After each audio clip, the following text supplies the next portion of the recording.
Hi everyone, welcome back to David's tutorial, and today I will help you how to activate your credit or ATM debit card with the USAA.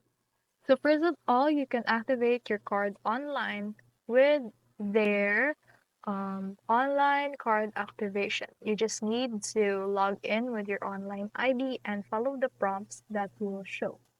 Next is you can call their credit card number, which is 800 or 11 4300. And yes, that is basically all. So you can also activate your ATM only if it's a replacement for a damaged card.